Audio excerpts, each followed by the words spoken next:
So, just a moment ago, Erickson on 95.5 that gets broadcast. It's the most right-wing conservative news here in Metro Atlanta.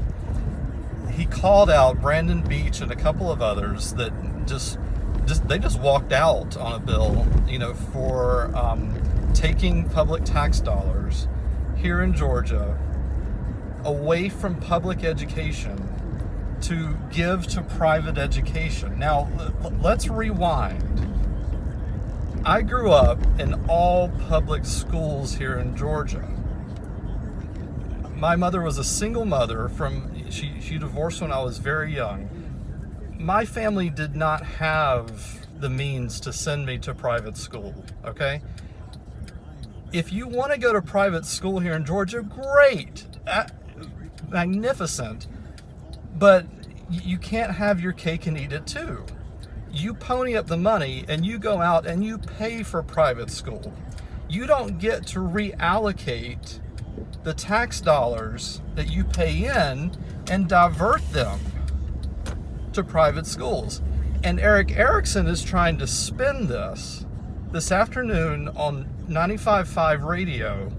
He is trying to spin this and say that if this is what he said, I'm going to paraphrase what he just said literally less than 5 minutes ago. This is Tuesday afternoon, 4:24 p.m. He said, if you elected these Republicans here in Georgia, and I almost had to pull the car over. If you elected these Republicans here in Georgia to do conservative things, and you're not getting RFRA, you're not getting a school voucher program, you're not getting these things, then these Republicans need to get out of the way and let Democrats run everything. I'm going to say this one more time.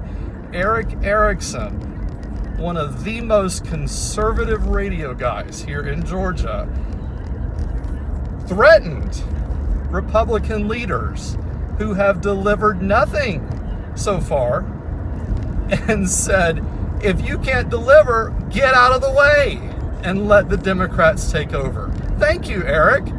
That's exactly what we're doing. If you haven't noticed, Brian Kemp should not be governor. The Lieutenant Governor, Jeff Nugent, he shouldn't be governor. For all intents and purposes, Georgia's Democratic.